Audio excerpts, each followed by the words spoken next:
أعوذ بالله من الشيطان الرجيم بسم الله الرحمن الرحيم ربي اشرح لي صدري ويسر لي أمري واحلل عقدة من لساني يفقهوا قولي ربي زدني علما ربي زدني علما ربي زدني علما یا اللہ تعالیٰ ہم اس کتاب سے جو بھی کچھ پڑھیں تو اس سے ہمیں ہدایت حاصل کرنے کی توفیق عطا فرما، اس پر عمل کرنے کی توفیق عطا فرما اور اس کی خیر اور برکت سے ہماری دین اور دنیا کو سنوار دے، آمین یا رب العالمین۔ Quranic prayers and selected verses in Quranic order میں انشاءاللہ الحمدللہ ہم سورہ اسراء تک پہنچ گئے ہیں اللہ کی دی ہوئی توفیق سے، اور آج ہمارا یہ تھرڈ سیشن ہے انشاءاللہ تعالی۔ تو اس میں تھوڑا سا اس کو ہم ریکیپ کیے لیتے ہیں۔ ہم نے یہ بات کی تھی کہ سورہ اسراء جو ہے 17ویں نمبر کی سورہ ہے، 17th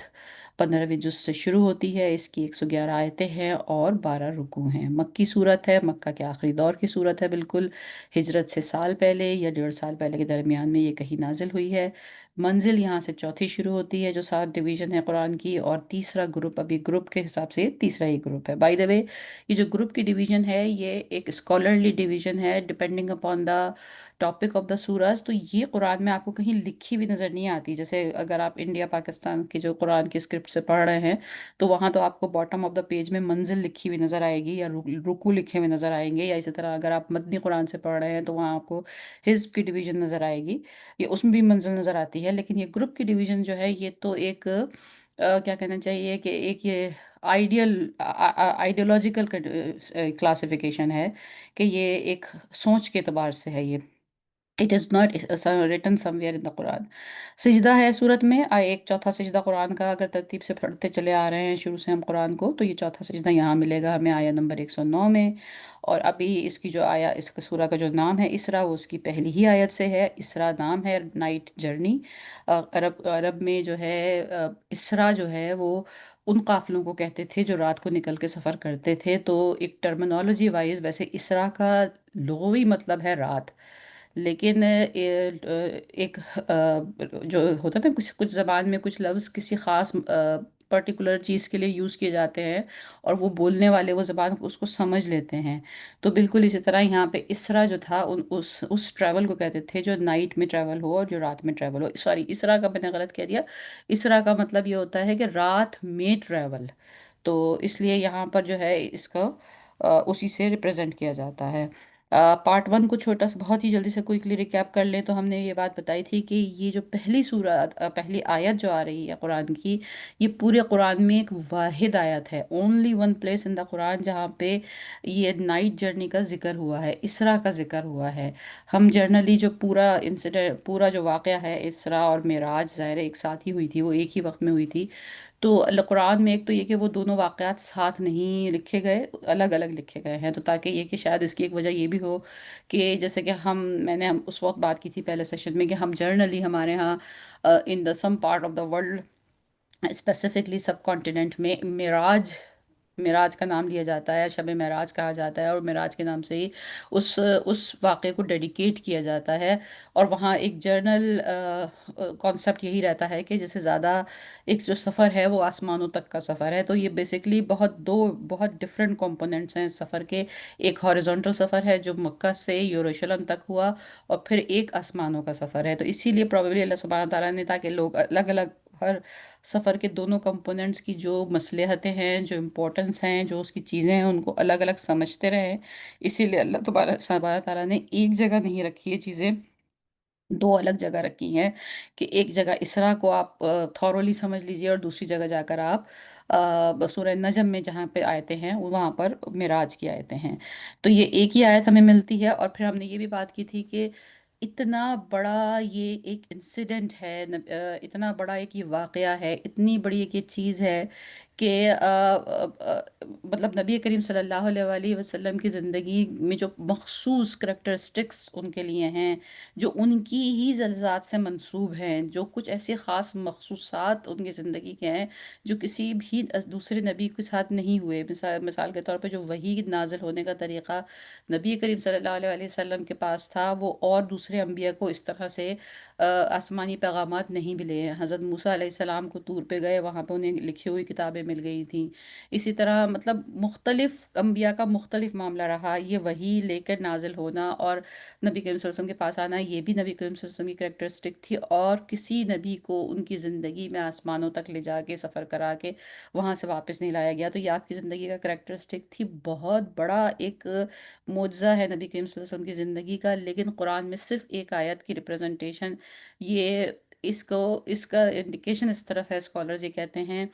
کہ واقعے کی تفصیلات یا سٹوری کی جزیات میں بہنے کے بجائے یہ چیز دیکھنی چاہیے کہ کیا وہ ریزنز تھے، کیا وہ حالات تھے جس میں کہ یہ واقعہ پیش آیا، اور پھر کیا ہمیں اس سے اپنے لیے کیا سبق حاصل کرنا ہے، اور ہم نے بڑی بریف اس کی سوری بڑی ہم نے ڈیٹیل اس کا بیک گراؤنڈ کیا تھا کہ 9 سال، نبوت کے 9 سال کے بعد یہ واقعہ پیش آیا ہے 10ویں سال میں، تو ان 9 سالوں میں جو ایک پرسسٹنس تھی،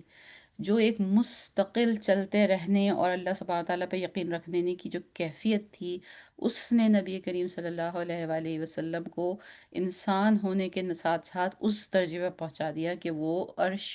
کے لیے کوالیفائی ہو گئے، اور وہ عرش پہ زندگی میں ہی ایک سفر کر کے آئے۔ تو 2 پارٹس ہیں اس کا، اسرا ہاریزونٹل پارٹ ہے، اور وہ اسینشن جو ہے وہ ورٹیکل پارٹ ہے۔ اور بیک گراؤنڈ جیسے میں نے ابھی بات کی کہ، اور جو سورہ کی جو آیت ہے جس میں اللہ سبحانہ تعالیٰ کہتے ہیں سبحان الذی بعبدہ،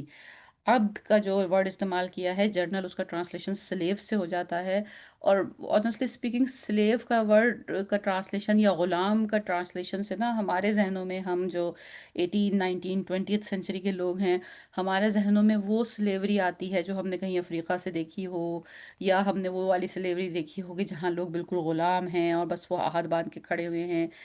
اللہ کا غلام ہونا، اللہ کا عبد ہو جانا، دیکھیے دو انسانوں کے آپس میں جو بھی رشتے ہو سکتے ہیں، کوئی دو مرد اور عورت جو ہیں ان کا آپس میں ماں باپ اور بیٹی کا رشتہ ہو سکتا ہے، بہن بھائی کا رشتہ ہو سکتا ہے، میاں بیوی کا رشتہ ہو سکتا ہے، ماں اور بیٹے کا رشتہ ہو سکتا ہے، مطلب ایک دو جو ہیومن اسپیشیز ہیں ان میں آپ کے کیا کیا رشتے ایک دوسرے کے ساتھ ہو سکتے ہیں، اللہ کے ساتھ آپ کا کیا رشتہ ہو سکتا ہے؟ اللہ کے ساتھ تو بہترین رشتہ انسان کا صرف یہ ہو سکتا ہے کہ وہ مالک خود یہ کہے کہ ہاں یہ میرا عبد ہے، یہ میرا بندہ ہے، جیسے ہم اردو کہتے ہیں نا یہ میرا بندہ ہے، تو جسے مطلب یہ ہوتا ہے کہ اس کے ساتھ میسا مت کرنا ورنہ اس کے پیچھے بہت بڑی طاقت ہے، تو سملرلی جب اللہ نے یہ کہہ دیا تو یہ وہ مقام ہے یہاں پر کہ جب بندہ عبد کا مقام اٹین کر لے، تو یہ ہم نے یہاں پہ سب ڈسکس کیا تھا اس میں، اور پھر اس میں یہ تھا کہ the lessons from the story, جو جس مائنڈ سیٹ کے ساتھ ہمیں اس طرح کی اسٹوری کو دیکھنا چاہیے، کہ ایک شخص ہے جو بہت شکستہ دل ہے، ٹوٹا ہوا ہے بہت، اس کو دنیاوی لحاظ سے کہیں سے کوئی سہارا، کہیں سے کوئی قوت، کہیں سے کوئی مدد کچھ نظر نہیں آ رہی، وہ ایک مشن لے کے چل رہا ہے اور اس مشن میں کوئی کامیابی نظر نہیں آ رہی، 9 سال کے سفر میں اگر دنیاوی لحاظ سے کیلکولیشن کی جائے،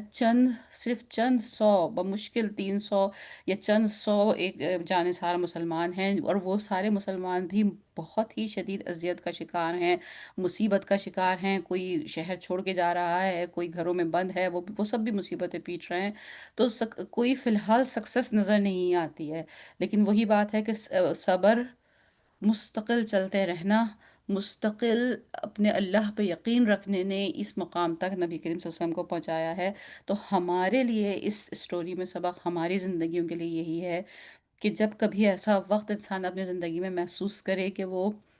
اتنا اکیلا ہو رہا ہے یا چیزیں ورک آؤٹ نہیں ہو رہی ہیں، تو اس کے لیے اس سب اسٹوری میں یہی لیسن ہے کہ معراج جب ہی آتی ہے، جب انسان آزمائشوں سے گزرتا ہے اور اس میں صبر کے ساتھ اور اللہ کے ساتھ سامنے سر نگو کیے ہوئے بغیر شکایت کے صبر کرتا ہے، اور اس وقت کو گزارتا ہے، تو پھر معراج نصیب ہوتی ہے۔ یہ پہلے سیشن کا ہم نے کیا ہے اس وقت ریکیپ، اور یہ آیت نمبر 1 جس کے حوالے سے ساری تشریح چل رہی ہے، اعوذ باللہ من الشیطان الرجیم، بسم اللہ الرحمن الرحیم، سبحان الذی، ایکچولی یہ جو ورڈ ہے سبحان الذی، اس پہ بھی ہم انشاءاللہ بات کریں گے۔ اصل میں یہ جو ظاہر ہے جیسے کہ ہم نے بات کی ہے کہ یہ آیت ریپرزینٹ کرتی ہے قصے کو، تو ہم ساتھ ساتھ وہ قصہ بھی اب شروع کر رہے ہیں، اور پھر اس کے بعد ہم اس آیت پہ دوبارہ آئیں گے اور اس کے مختلف پارٹس کو ڈیٹیل میں ڈسکس کریں گے۔ سبحان الذی، اسرا لے گیا بعبدہ اپنے بندے کو، لیلن رات میں، من المسجد الحرام الی المسجد الاقصی الذی بارکنا حولہ لنریہ من آیاتنا انہ هو السمیع البصیر۔ پاک ہے وہ ذات جو لے گئی اپنے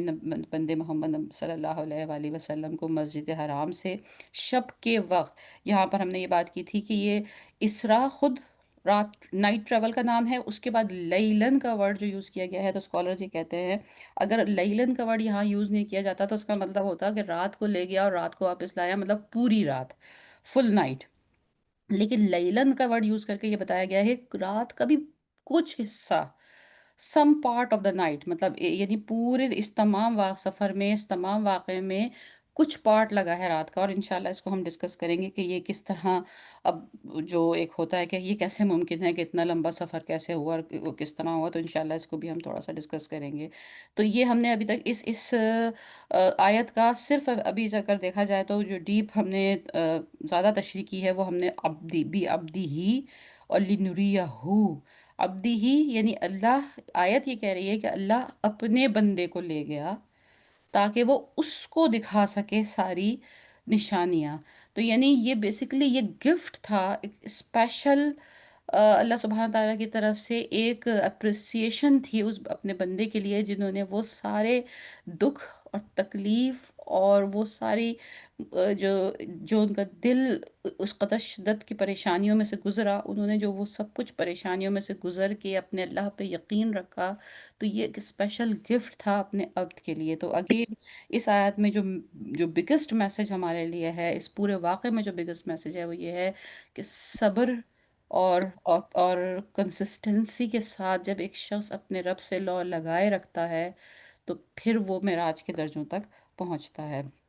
اور obviously معراج سے میری مراد یہاں یہی ہے کہ ترقی کے درجوں تک پہنچتا ہے، جو بھی جس انسان کی ایک لیول، ہائی لیول ہو سکتا ہے۔ پارٹ ٹو جو تھا ہمارا، اس کا تھوڑا جلدی سے ریکیپ کر لیتے ہیں۔ اس کی ہم نے بات کی تھی کہ وین اٹ ہیپنڈ، تو اس میں کافی ڈیٹیل ہم لوگوں نے یہ ذکر کیا تھا کہ ایک تو جو سم پارٹ آف دا ورلڈ میں یہ بات بہت مشہور ہے کہ یہ 27 رجب کو رات پیش آئی تھی۔ نمبر ون تو یہ ہے کہ یہ ڈیٹ خود بھی اتھینٹک نہیں ہے، اور یہ کس طرح اتھینٹک نہیں ہے ہم نے بہت ڈیٹیل میں ڈسکس کیا تھا۔ پھر ہم نے یہ بھی ڈسکس کیا تھا کہ جو پورا کانسیپٹ ہے اینیورسری کا یا برتھ ڈے کا یا کسی بھی چیز کی اس سیلیبریشن کا کہ اب اس کا 1 سال پورا ہو گیا ہے، وہ اسلامی کانسیپٹ سے ریلیٹ ہی نہیں کرتا۔ اسلام کی کوئی فیسٹیول بھی صرف ہم اس لیے نہیں مناتے ہیں کہ اب اس کو 1 سال پورا ہو گیا ہے۔ یہاں ہم نے بہت ڈیٹیل میں یہ بات بھی ڈسکس کی تھی، جو پچھلا والا میں نے ویڈیو ڈال دی ہے کہ اگر کسی کو اس میں سے دوبارہ جا کے کیچ کرنا ہو، کہ جو جارجین کیلنڈر میں، اور پوری ہم نے ہسٹری کی تھی کہ کہاں سے یہ کانسیپٹ آیا ہے کہ 1 سال جب کسی چیز کو پورا ہو جائے تو اس کو سیلیبریٹ کیا جائے۔ اور جو جارجین کیلنڈر ہے بیسیکلی، اس میں ہوتا یہ ہے کہ 1 سال پورا ہونے کا مطلب یہ ہوتا ہے کہ زمین جو ہے جب سورج کے گرد چکر لگاتی ہے تو وہ 365 دن کے بعد ایگزیکٹلی اس پوائنٹ پر آتی ہے جہاں وہ پچھلے سال اس جگہ تھی۔ یہی وجہ ہے کہ جیسے فار ایگزامپل 25 دسمبر ہے، تو آپ دیکھتے ہیں کہ 25 دسمبر ہمیشہ سردی میں ہی آئے گا، اور جب زمین آسمان کے گرد چکر لگاتی ہے تو وہ اوپر اپنے جو آسمان ہمیں نظر آ رہا ہے اس کے مختلف حصوں کے نیچے سے گزرتی ہے نا، ظاہر ہے وہ ٹریول کر رہی ہے۔ تو جب وہ مختلف حصوں کے نیچے سے گزر رہی ہوتی ہے تو جو ہم کہتے ہیں کہ آپ کا کیا اسٹار ہے اور کون سا کس منتھ میں آدمی پیدا ہوا ہے، تو وہ جو اسٹار جو ہیں بیسیکلی وہ کانسلیشنز آف اسکائی ہیں، یعنی آسمان کے کچھ حصے ہیں، اس میں انہوں نے میپ بنائے تھے گریکس نے، اور وہ جب جس مہینے میں وہ زمین جس آسمان کے نیچے سے گزر رہی ہوتی ہے اس حصے میں، اور اس مہینے میں کوئی شخص پیدا ہوتا ہے تو ہم وہ کہتے ہیں یہ اس کا اسٹار یہ ہے۔ فار ایگزامپل کوئی شخص دسمبر میں پیدا ہوا ہے، اور تو وہ اس وقت زمین جو ہے وہ جو آسمان ہے اس کو انہوں نے کیپریکون کا نام دیا ہے، وہ باقاعدہ اس جو نقشہ آسمان پہ انہوں نے بنایا ہے گریک جو میتھالوجی کو ہم دیکھتے ہیں، تو وہ باقاعدہ ایک وہ بکرے کی شکل کا ہی ہے جو کہ کیپریکون کا نشان ہے۔ تو وہ یہ کہتے ہیں کہ اس منتھ میں جو بھی کوئی زمین میں پیدا ہوا، چونکہ وہ آسمان پہ کیپریکون کا آسمان تھا وہ، اس لیے وہ کیپریکون ہے۔ تو پوائنٹ یہاں پہ ساری بات کرنے کا یہ ہے کہ جب معراج کی شب،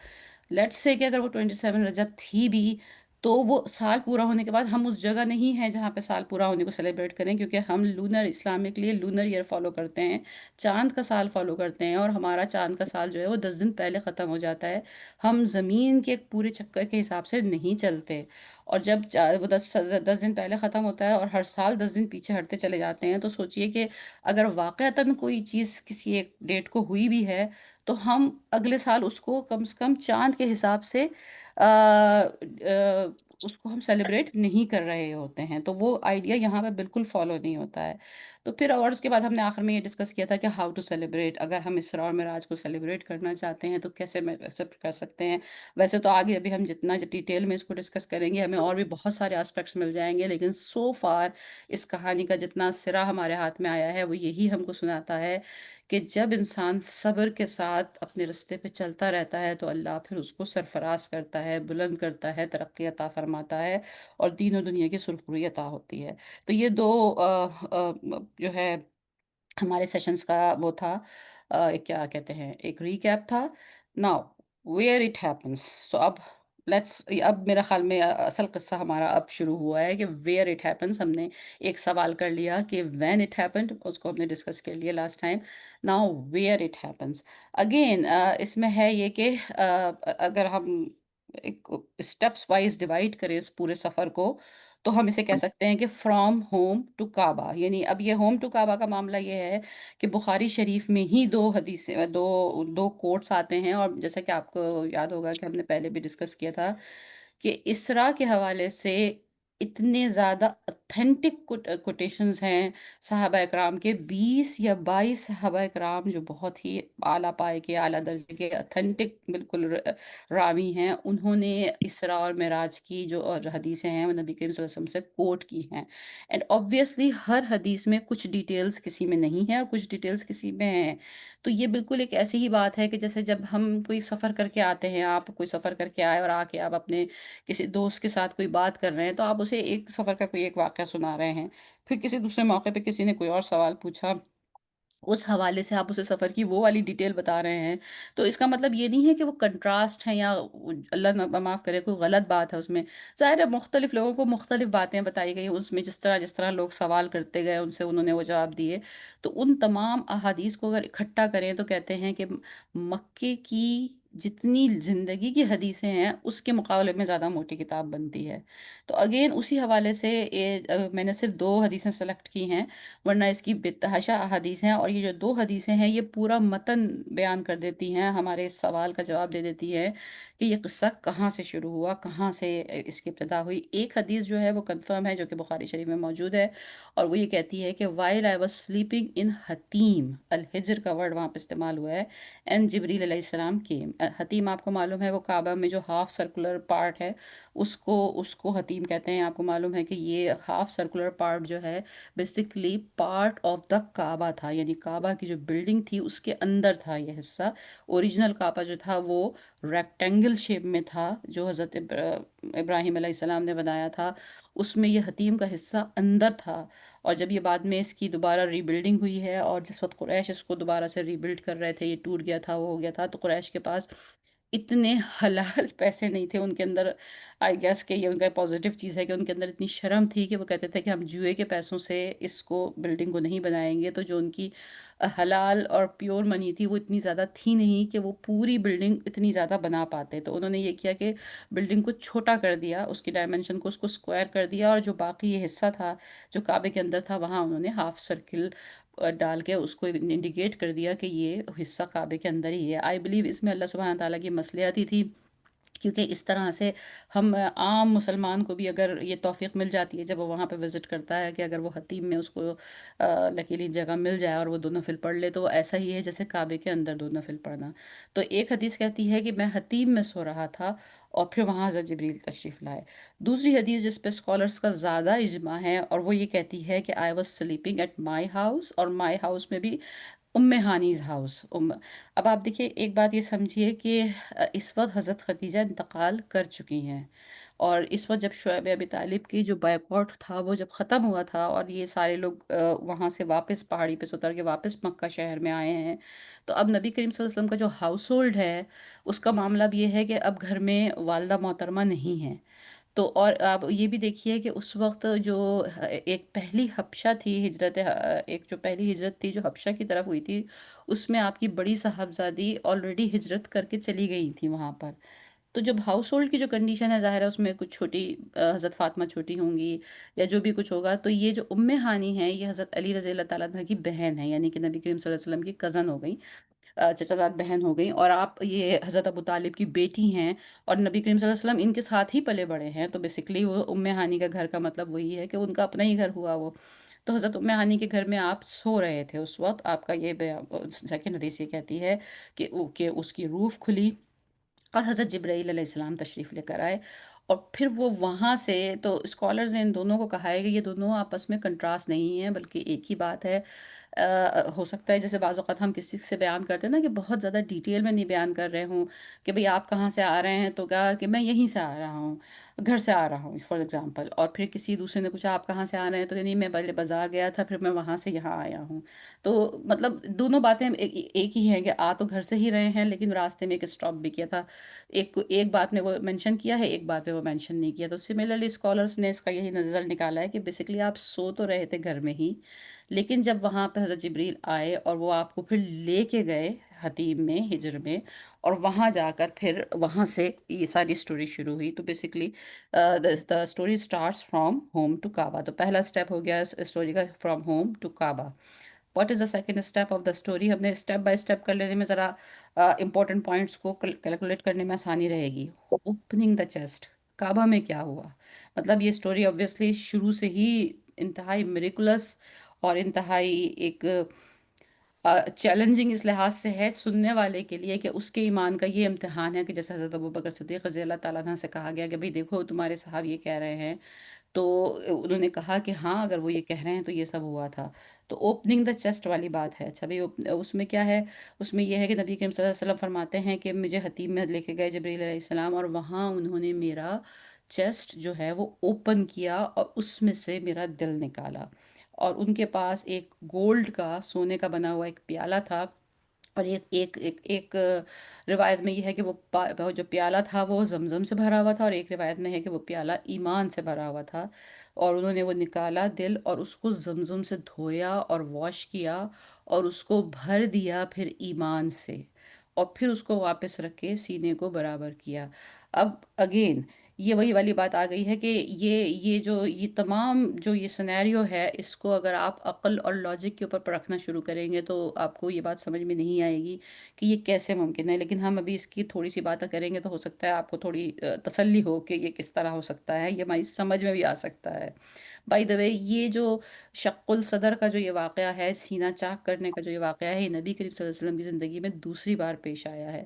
پہلی بار یہ ہم کو یاد ہے کہ سیرہ، اگر ہم اپنی سیرہ کو ریوائز کرتے ہیں تو جب نبی کریم صلی اللہ علیہ وسلم 4 یا 5 سال کے تھے، حضرت حلیمہ سعدیہ کے پاس ان کی فیلڈ میں باہر، مکہ سے باہر رہتے تھے، اور وہاں پر یہ واقعہ پیش آیا تھا کہ اس وقت بھی حضرت جبریل علیہ السلام تشریف لائے تھے، اس وقت بھی آپ کا سینہ چاک کیا گیا تھا، اس وقت بھی دل نکال کے صاف کیا گیا تھا، اور اس وقت میں اور اس وقت میں جو ٹیکنیکل ڈیفرنس ہے وہ یہ ہے کہ اس وقت کچھ باہر نکالا گیا تھا،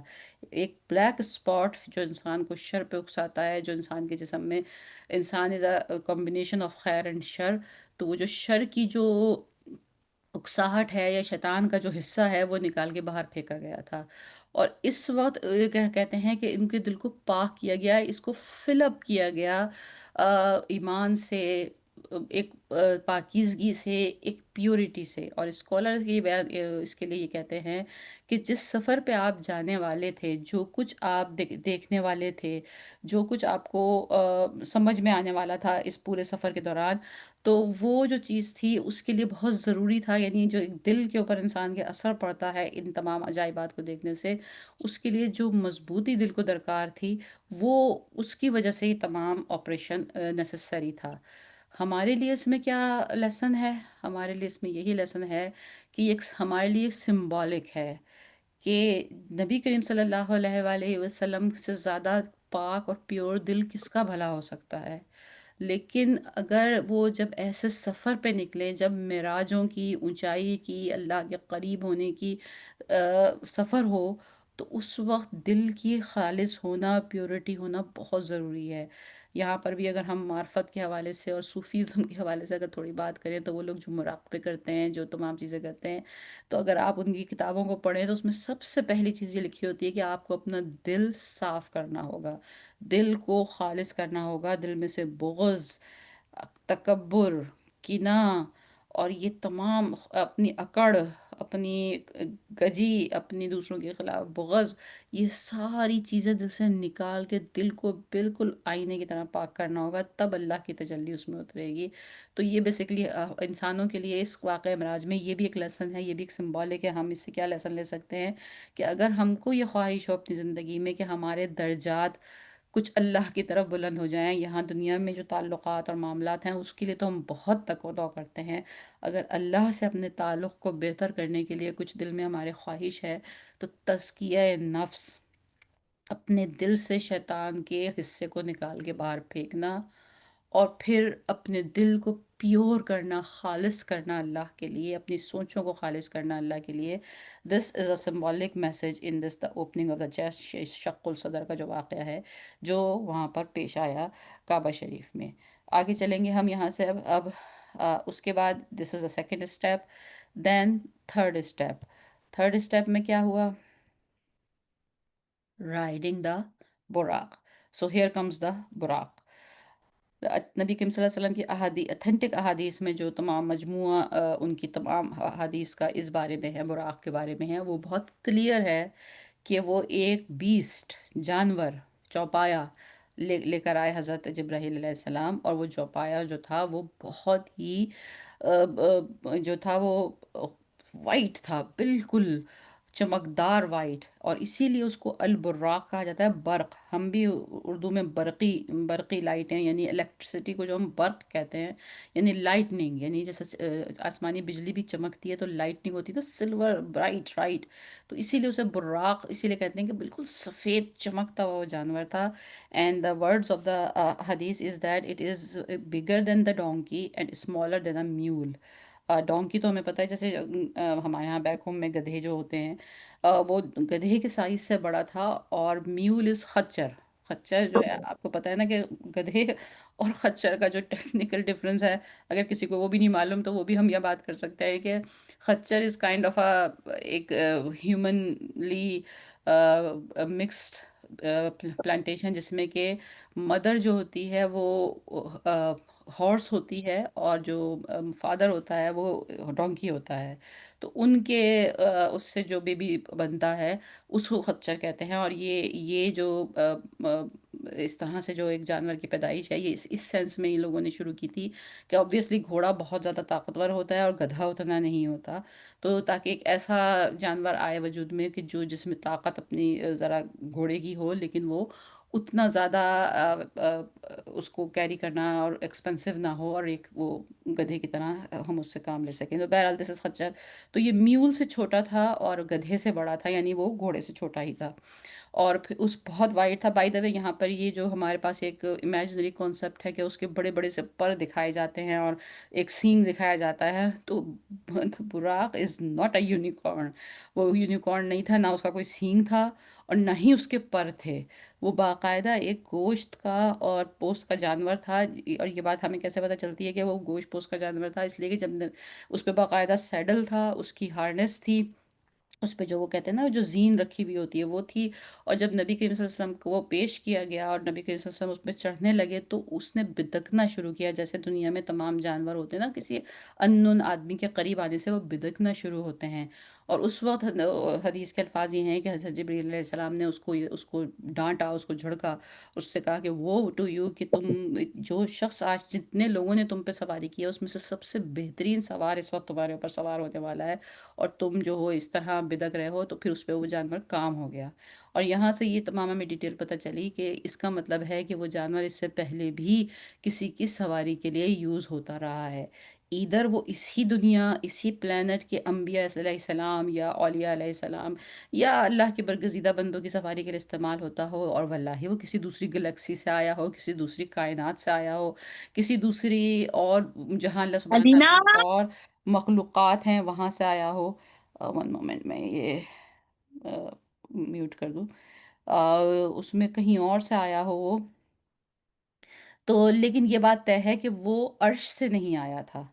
عرش سے دیکھیے، عرش سے آنے کے لیے انہوں نے اتنی خوبصورت ایک لاجک دی کہ عرش سے جو چیز آتی ہے، عرش پہ تو فرشتے رہتے ہیں، اور فرشتے جو ہوتے ہیں نا وہ تو آمنا صدقنا ہے، جو بات ہوئی اس پہ سر نگوج، سجدے کا حکم ہوا اور سجدہ کر لیا۔ عرش کی چیزیں جو ہے نا وہ بدکتی نہیں ہیں، وہ ڈنائی میں نہیں آتی ہیں۔ عرش کی چیزیں تو اللہ سبحانہ تعالیٰ کے حکم کے تابع ہیں۔ یہ دنیا کے معاملات ہیں کہ جہاں پر اس طرح یہ انسان کی اپنی تھوڑی سی فری ول ہے۔ تو اس سے یہ پتہ چلتا ہے کہ وہ جو براق تھا وہ زمین یا ہماری ہی جیسے کسی اور زمین یا کسی اور پلانٹ یا کسی اور سیارے کی مخلوق تھی، جو حضرت جبرائیل علیہ السلام لے کر آئے تھے نبی کریم صلی اللہ علیہ وسلم کے لیے، اور اس پہ اس سے پہلے مختلف اور اللہ سبحانہ تعالیٰ کی بندے، واللہ بندے تھے یا جن تھے یا یہ جو بھی کوئی تھے، وہ مخلوقات اس پہ سفر کرتی رہی تھیں۔ اب اس کے بعد جو سفر یہاں سے شروع ہوتا ہے، براق کا سفر یہاں سے شروع ہوا، اس کے بعد جو سیکنڈ جو ڈیٹیل اور مزید جو ڈیٹیل بتائی گئی براق کے متعلق، کہ وہ اتنا فاسٹ تھا کہ اس کا ایک قدم جہاں پر پڑتا تھا وہاں پڑتا تھا جہاں نگاہ جاتی تھی۔ یعنی کہ اگر ہم اس کو تھوڑا سا یوں سمجھیں کہ ایک جمپ کرے ایک جانور یا ایک کوئی چیز، اور پھر وہ اتنا اونچا جمپ کرے یا اتنا اس کا سوئنگ اتنا بڑا ہو کہ وہ جب دوبارہ زمین پہ آ کے ٹچ کرے تو اس میں اس نے اتنی جگہ کور کر لی ہو جہاں تک ایک شخص دیکھ سکتا ہے۔ اگر ہم پہاڑی پہ کہیں اونچائی پہ کھڑے ہیں تو ہم تو میلوں میل دور دیکھ سکتے ہیں۔ تو یہی وجہ ہے کہ وہ یہ جو سفر ہے یہ بہت ہی سرعت کے ساتھ بڑی کوئکلی طے ہوا۔ تو اس میں ایک جگہ سے دوسری جگہ وہ جب جمپ کرتا تھا تو وہ یعنی اتنی کوئکلی وہ پہنچتے تھے۔ حضرت جبرائیل علیہ السلام نے اس کا ہارنس تھاما تھا، وہ آپ کے سفر میں ساتھ تھے، اور آپ نے براق پہ یہ سفر کعبہ شریف سے لے کر مسجد اقصی تک طے کیا۔ اور اس میں یہ اس کی جو رائڈنگ کا سٹائل تھا وہ یہ تھا کہ وہ اتنی تیزی سے موو کرتا تھا کہ جہاں تک آپ دور تک دیکھ سکتے تھے وہاں تک وہ موو کرتا تھا۔ اب ہم یہاں تھوڑا سا ایک سٹاپ لیں گے اس سے پہلے کہ ہم آگے چلیں۔ ابھی تک جو جتنی سٹوری ہم نے کور کی ہے اس میں دو بہت ہی ایک ماوراء کیا کہنا چاہیے حقیقت چیزیں ہمارے سامنے آئی ہیں، ایک شق الصدر کا واقعہ ہے اور دوسرا یہ بیسٹ کا واقعہ ہے۔ تو اب آپ یہ سوچئے کہ ابھی ہم نے اسنشن پہ یعنی کہ معراج کا واقعہ بھی ہم نے شروع نہیں کیا، آسمانوں کے سفر کا واقعہ بھی ابھی وہاں تک ہم نہیں پہنچے ہیں۔ لیکن اگر آج اس وقت نبی کریم صلی اللہ علیہ وآلہ وسلم کو دنیا سے گزرے ہوئے 1400 سال ہو چکے ہیں، آج اس وقت جب ہم یہ واقعہ پڑھ رہے ہیں،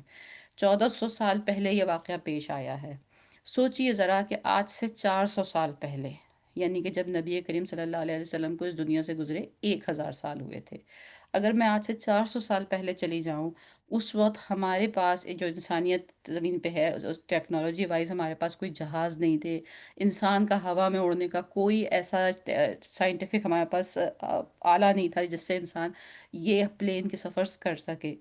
اس وقت آج سے 1000 سال پہلے کے شخص کے لیے یہ اسراء کا واقعہ بھی ایکولی حیران ہونے لائق اور نا یقین کرنے لائق تھا جتنا کہ آسمانوں پہ چلے جانے کا واقعہ ہے۔ یعنی کہ آسمانوں کا سفر بھی اتنا ہی ناممکن تھا جتنا کہ مکہ سے یروشلم ایک ہی رات کے اندر چلے جانا ناممکن تھا۔ مکہ سے یروشلم اس زمانے میں اگر اونٹوں کا جو قافلہ جاتا تھا اس کو 1 مہینہ لگتا تھا۔ مکہ سے یروشلم کا فاصلہ قریباً 1250 یا کچھ اسی طرح ابو سم تھنگ 1200 کلومیٹر کا فاصلہ ہے۔ تو یہ فاصلہ اتنا ہے کہ اس وقت کے لوگوں کو جو قافلہ لے کے چلتے تھے انہیں 30 دن لگتے تھے، تو ان کے لیے مکے سے کعبے سے یروشلم چلے جانا بھی اتنا ہی ناقابل یقین تھا ایک رات میں جتنا کہ مسجد سے یروشلم سے مسجد اقصی سے اوپر آسمانوں پہ چلے جانا۔ لیکن آج 400 سال بعد ایک پچھلے 1000 سال کے لوگوں کے مقابلے میں آج ہم جیسے لوگوں کے لیے یہ واقعہ کہ آدمی مکے سے یروشلم تک ایک رات کے اندر چلا جائے اور واپس آ جائے، یہ ہم لوگوں کے لیے اتنا حیران کن ناممکن نہیں ہے۔ اگر آپ سپوز کریں اگر مکہ کی پہاڑیوں کے پیچھے کوئی پرائیویٹ جیٹ کھڑا ہو اور اس میں بیٹھ کر ایک انسان جائے تو 1 گھنٹے کی فلائٹ بنتی ہے یروشلم کی، اور 1 گھنٹے کی فلائٹ میں وہ یروشلم پہنچ جائے، وہاں 1 گھنٹہ اگر وہ اسٹے کرے اور 1 گھنٹے میں واپس آئے تو رات کے کچھ حصے میں ہی یہ سفر طے ہو سکتا ہے۔ پوائنٹ کہنے کا یہ ہے کہ اس زمانے میں جب 1000 سال پہلے جب اس وقت جب یہ لوگ آج سے 400 سال پہلے یہ کتاب پڑھ رہے تھے، اس وقت اگر ان کو یہ یقین نہیں تھا یہ کیسے ممکن ہے، یہ نہیں ہو سکتا، تو آج اس دنیا میں رہتے ہوئے کچھ لوگوں نے ہی، ہم جو لوگ ہیں ہم نے ہی اس چیز کو دیکھ لیا ہے کہ for some level it is possible, یہ تو ہو رہا ہے، یہ تو ہو جائے گا، تو اس کا مطلب یہ ہے کہ ہو سکتا ہے آج سے 400 500 سالوں کے بعد جو یہ آسمانوں کا سفر ہے اس کے راز بھی کھل جائیں۔ تو اس کا مطلب یہ ہو گیا کہ پھر جو یہ شق الصدر کا واقعہ ہے ہو سکتا ہے اس کے راز بھی کھل جائیں۔ تو اصل پوائنٹ کیا ہوا کہ یہ تو اب ہم اس زمانے میں اس کتاب کو پڑھ رہے ہیں تو ہمارے لیے یہ اس واقعے کو تھوڑا سا ریلیٹ کرنا آسان ہو گیا ہے، لیکن جس نے 1400 سال پہلے پڑھا اس کے لیے تو ان میں سے کوئی چیز بھی ریلیٹ کے لائق نہیں تھی۔ جس نے نبی کریم صلی اللہ علیہ وسلم کے 500 سال بعد اس واقعے کو پڑھا اس کے لیے تو یہ ساری چیزیں عجیب تھیں۔ جس نے 1000 سال بعد پڑھا اس کے لیے یہ ایکولی ناقابل یقین ناممکنات میں سے تھا۔ آج ہم پڑھ رہے ہیں تو اس واقعے کا ایک کمپوننٹ ہمیں کائنڈ آف لگ رہا ہے کہ ہاں، مطلب جب انسانی بنائی ہوئی چیزیں کچھ یہ پاسبلٹی کر سکتی ہیں تو I mean it is kind of a possible. In fact جب ہم ابھی اس طرح ڈسکس کریں گے تو there was a very very interesting things, انشاءاللہ ہم اس کو ڈسکس کریں گے کہ جہاں تک اب سائنس پہنچ رہی ہے۔ تو پوائنٹ کہنے کا یہ ہے کہ دس از آل، اس دنیا کی فزیکل لاز کے ساتھ بھی یہ چیزیں انسان دیکھ لے گا یا دیکھ رہا ہے، یا اور اس سے زیادہ یہ چیزیں کھل کے سامنے آ جائیں گی۔ تو اصل مسئلہ بات یہ نہیں ہے کہ جب چیز سامنے آ جائے تو انسان یقین کرے، اصل مسئلہ یہ ہے کہ جب اگر یہ چیز ہو رہی ہے تو یہ ہو سکتی ہے، یہ ہے ایمان اور یقین کا لیول۔ اور یہی وجہ ہے کہ حضرت ابو بکر صدیق رضی اللہ تعالیٰ عنہ کو صدیق اکبر کا خطاب اسی واقعے کے اوپر ملا تھا کہ جب صبح آ کر نبی کریم صلی اللہ علیہ وسلم نے بتایا کہ میں اس طرح رات میں یہاں سے یہاں گیا اور پھر وہاں سے آسمان پہ گیا اور پھر لوٹ پہ آ گیا، تو اس پہ جا کے لوگوں نے، وہ تو خوشی سے پاگل ہو گئے کہ ہم تو یہ ثابت ہی کرنا چاہ رہے تھے کہ یہ صاحب جو ہیں یہ کوئی ساحر ہیں یا کوئی نعوذ باللہ مجنون ہیں، یا ان کی کوئی عقل صحیح نہیں ہے۔ تو وہ تو بہت خوش ہو گئے کہ اچھا ہے، یہ ہمیں ایک بہت اچھا نیریٹو مل گیا ہے ان کے خلاف بنانے کا، کہ دیکھو یہ کیسی بہکی بہکی باتیں کر رہے ہیں۔ اور وہ بھی یہ بات لے کے بھاگے بھاگے حضرت ابوبکر صدیق کے پاس گئے اور ان سے کہا آپ نے سنا آپ کا صاحب یہ کیا کہتا ہے؟ انہوں نے کہا کہ اگر یہ انہوں نے کہا ہے تو سچ کہا ہے، صدق کہا ہے، اور اسی پہ ان کو صدق کا خطاب ملا تھا۔ تو یہ بیسیکلی ہم تھوڑی سی جو یہاں جو ایک معجزاتی کیفیت ہے جس کے بارے میں میں نے پہلے بھی کہا تھا کہ جب میں یہ تمام پڑھ رہی تھی، مختلف چیزیں دیکھ رہی تھی، تو اسکالرس کا کہنا یہ ہے کہ جتنے شد و مت سے قریش مکہ یہ ثابت کرنے پہ تلے ہوئے تھے کہ نعوذ باللہ نبی کریم صلی اللہ علیہ وسلم یہ گھڑی ہوئی کہانی سنا رہے ہیں اور یہ سچ نہیں ہے، آج کا ویسٹرن میڈیا، آج کی ویسٹرن ورلڈ، آج کے وہ لوگ جو اسلام دشمن ہیں وہ بھی اتنی ہی شد و مت سے کوشش کرتے ہیں کہ وہ اس واقعے کو کو جھوٹ بیان کریں اور اس کو ماورائے عقل بیان کریں، اور ثابت کریں کہ جو مسلمان لوگ ہیں وہ کچھ بھی عجیب و غریب باتوں پہ یقین کرتے ہیں، لیکن ہمارے لیے یہ بات بالکل قطعاً بھی عجیب و غریب نہیں ہے۔ اوکے، سو آن دا وے، اب ہم آ گئے ہیں فورتھ اسٹیپ میں، سوری آن دا وے میں آ گئے ہیں کہ اب راستے میں کیا ہوا۔ اگین جیسے کہ میں نے کہا کہ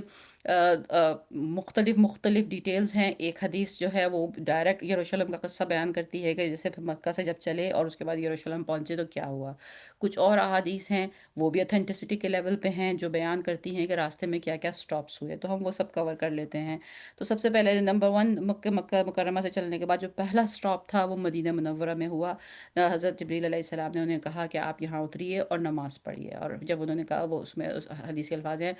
یہاں پر آپ گیٹ ڈاؤن ہو جائیں اینڈ سلی، پرے کریں، نماز پڑھیں۔ تو جب آپ نے نماز پڑھی تو آپ نے ان سے پوچھا تو آپ کو پتہ ہے کہ یہ کیا جگہ تھی؟ انہوں نے کہا نہیں، کہ انہوں نے کہا یہ آپ کی امیگریشن کی جگہ ہے، جیسے آپ کو پتہ ہے نا کہ مائگریشن کی جگہ ہے، جیسے کہ آپ کو پتہ ہے نا کہ وہ نبی کریم صلی اللہ علیہ وسلم اگلے ہی سال، مطلب یہ ہجرت سے 1 سال پہلے کا واقعہ ہے، تو یعنی یہاں پر نبی کریم صلی اللہ علیہ وسلم کو یہ بتا دیا گیا تھا کہ اب آپ کی ہجرت ہونے والی ہے اور اب آپ اس شہر سے اس شہر کو منتقل ہونے والے ہیں۔ سیکنڈ اسٹاپ جس کا ذکر قرآن میں سوری احادیث میں آتا ہے وہ ہے ماؤنٹ سینائے۔ اگر آپ یہ میپ دیکھ رہے ہوں تو آپ کو نظر آ رہا ہوگا کہ ٹورڈز یروشلم اگر ہم مکہ سے نارتھ کی طرف جاتے ہیں تو پہلے مدینہ آتا ہے، پھر اس کے بعد ماؤنٹ سینائے آتا ہے۔ تو ماؤنٹ سینائے کا ذکر آتا ہے کہ ماؤنٹ سینائے پہ اترے اور وہاں پر بھی طور سینا پہ اترے اور وہاں پر بھی نماز پڑھی، اور پھر حضرت جبرائیل علیہ السلام نے ان سے پوچھا کہ آپ کو معلوم ہے یہ کیا جگہ ہے؟ انہوں نے کہا نہیں، تو انہوں نے کہا یہ وہ جگہ ہے جہاں پر اللہ سبحانہ تعالیٰ نے حضرت موسیٰ علیہ السلام سے کلام کیا تھا۔ پھر وہاں سے آگے چلے اور پھر وہاں بیت الحم جو ایک چھوٹا سا علاقہ ہے، چھوٹا سا گاؤں ہے